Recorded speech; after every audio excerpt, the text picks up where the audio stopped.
"Sir, you need to leave." The waitress interrupted the billionaire boss seconds before. His $200 million deal, Marcus Thornfield had built his empire on timing.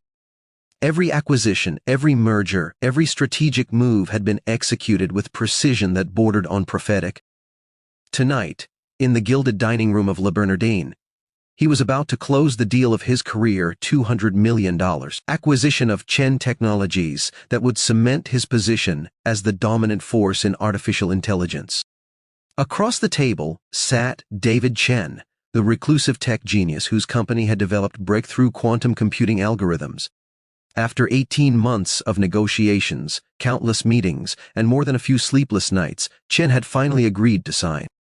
The contracts lay between them, crisp and promising, awaiting only signatures and champagne to become reality. To new beginnings, Marcus raised his glass of Chateau Margaux, its deep crimson, catching the soft light from the crystal chandelier above. Chen smiled, a rare expression on his usually stoic face.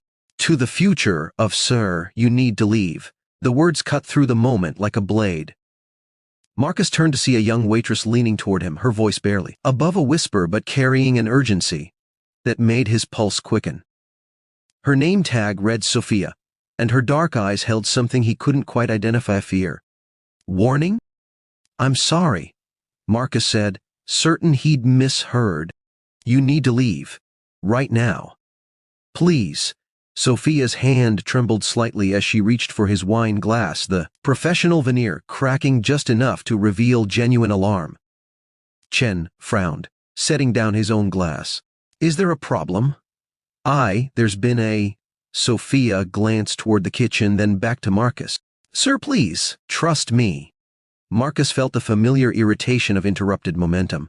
This deal had taken too long, cost too much political capital, required too many compromises. He wasn't about to walk away because a waitress had cold feet about something. "Whatever it is, I'm sure the management can handle it," he said smoothly, dismissing her with the practiced ease of someone accustomed to removing obstacles. "We're in the middle of something rather important." But Sophia didn't move. Instead, she leaned closer. And this time, her whisper carried words that made his blood run cold. "Your wife knows. She's coming through the front entrance right now, with a lawyer and 2 FBI agents." Time seemed to fracture. Marcus's mind raced through possibilities, implications, consequences. His wife? FBI? That was impossible. Caroline was in the Hamptons. She'd called him just that morning, complaining about the landscaper, and asking about dinner plans for next week. Everything was normal, everything was fine. Except it wasn't. The memory hit him like a physical blow 3 months ago. The offshore account he'd used to shelter funds from the Henderson deal. The one his accountant had assured him was completely legitimate. The one that suddenly felt like a ticking time bomb. "I don't know what you're talking about," Marcus said, but his voice lacked conviction. Sophia's expression softened with something like pity. "There's a service exit through the kitchen. If you go now, you might have 5 minutes. Maybe less." Chen was watching this exchange with growing confusion and concern. "Marcus? What's going on?" What was going on? Marcus's carefully constructed world was apparently collapsing. That's what was going on. But he couldn't process that now. Couldn't afford to show weakness in front of Chen. This deal was everything. This deal was the future. "Nothing," Marcus said firmly. "Just a misunderstanding." "Sophia, I appreciate your concern, but I'm not going anywhere." The waitress straightened, and something in her demeanor shifted. The fear was still there, but now it was mixed with resignation, even disappointment. "I tried," she said quietly. "I hope you know I tried." She walked away, and Marcus turned back to Chen, determined to salvage the moment. But Chen was already reaching for his phone, his expression clouded. "Maybe we should reschedule," Chen said carefully. "Absolutely not." Marcus forced confidence into his voice. "Everything's fine. Just restaurant drama. You know how these places can be." But even as he spoke, he became aware of a disturbance near the entrance. Voices, raised but controlled. The maitre speaking in urgent, hushed tones. And then he saw her, Caroline, his wife of 15 years, her blonde hair immaculately styled, wearing the Chanel suit he'd bought her for their anniversary. She looked elegant and composed and absolutely furious. Behind her, a man in a gray suit that practically screamed federal agent, and a woman carrying a leather briefcase with the kind of purposeful stride that marked her as an attorney. Marcus's first instinct was to run. The service exit Sophia had mentioned suddenly seemed like not just a good idea, but the only idea.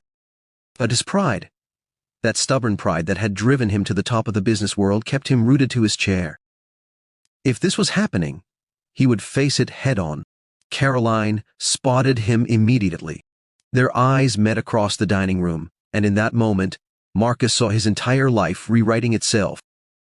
The penthouse overlooking Central Park, the house in the Hamptons, the villa in Lake Como, the private jet, the board seats, the influence, the respect, all of it collapsing like a house of cards. She began walking toward him, the attorney, an agent flanking her like an honor guard. Other diners were beginning to notice now, conversations faltering as they sensed drama unfolding. "Marcus," Chen said, half standing. "I think I should." "Stay," Marcus said, surprised by the steadiness in his own voice. "Please. Let me handle this." Caroline reached the table, her perfume that expensive French brand she loved arriving a second before her words. "Hello, darling," she said, her smile sharp, enough to cut glass. "Surprised to see me, Caroline?" He stood, instinctively falling back on the social graces drilled into him from childhood. "This is unexpected. We're in the middle of a business dinner?" "Yes, I can see that." She glanced at Chen, then back to Marcus. "I hope you're celebrating, because this is the last deal you'll ever close as a free man." The words hung in the air like a death sentence. Marcus became aware that the entire restaurant had fallen silent, all eyes on their table. "Perhaps we should discuss this privately," Marcus suggested, his voice low. "Oh, I think privacy is a luxury you no longer deserve." Caroline's composure cracked slightly, raw emotion bleeding through. "Did you really think I wouldn't find out? That you could hide behind shell corporations and offshore accounts, and I'd just smile and play the dutiful wife?" The FBI agent stepped forward, producing credentials. "Mr. Thornfield, I'm Special Agent Williams. We have some questions regarding your financial dealings with Henderson Industries and several other entities. You're not under arrest, but we would like you to come with us." Marcus felt the walls closing in. This couldn't be happening. Not here. Not now. Not like this. He looked at Chen, who was already gathering his things, the contracts conspicuously being returned to his briefcase. "I'm sorry, Marcus," Chen said quietly, "but I can't be associated with whatever this is." And just like that, $200 million walked away. Marcus turned back to Caroline, seeing in her eyes not just anger, but betrayal, hurt, and something that looked almost like triumph. "How long have you known?" he asked. "Long enough," she said, "long enough to document everything, long enough to ensure that when you fall hard." The attorney stepped forward, presenting him with papers. "Divorce filing," she said briskly, "along with restraining orders on all joint accounts and assets. You'll find everything's been frozen pending the federal investigation." Marcus took the papers with numb fingers. Everything he'd built, everything he'd worked for, reduced to legal documents and accusation. He thought of Sophia's warning, how close he'd come to escaping this moment. But escape to what? A life on the run. That wasn't living. "I want to talk to my lawyer," he said, the words automatic. "Of course," Agent Williams said. "You have that right. But first, we need you to come with us to answer some questions." As they led him toward the exit, Marcus caught sight of Sophia standing near the kitchen entrance. Their eyes met briefly, and he saw something there, not judgment, not satisfaction, just a quiet sadness. She had tried to warn him, given him a chance to run, and he'd chosen pride over prudence. The cool night air hit him as they emerged onto the street, cameras flashing from paparazzi who somehow already knew to be there. Caroline had planned this perfectly, he realized. Every detail orchestrated for maximum damage to his reputation and empire.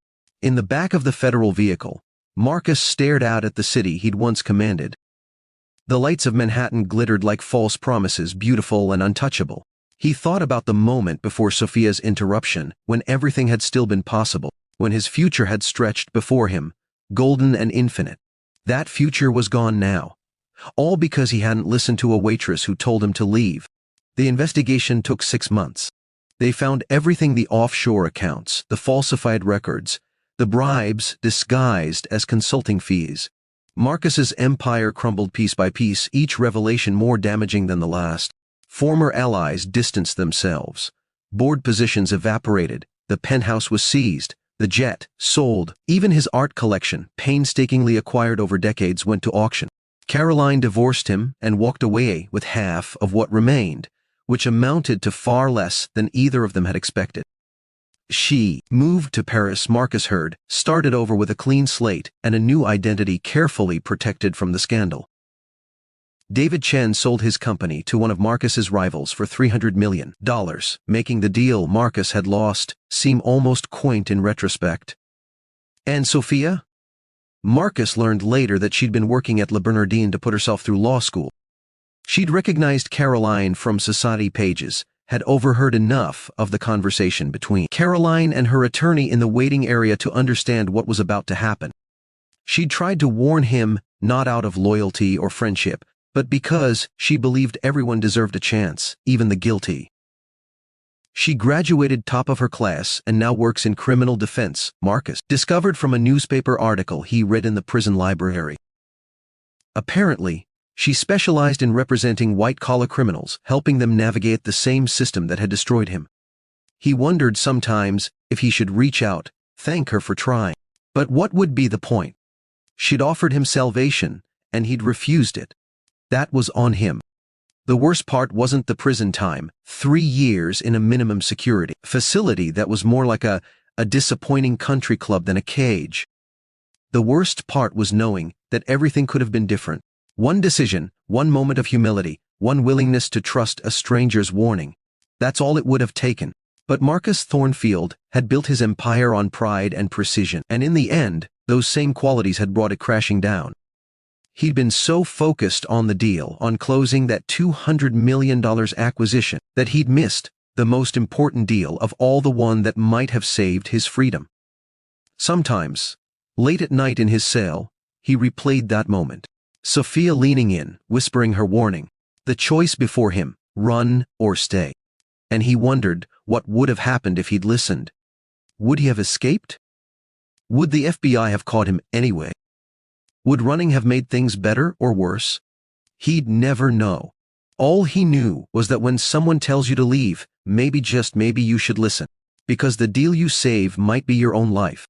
Years later, after his release, Marcus saw Sophia again.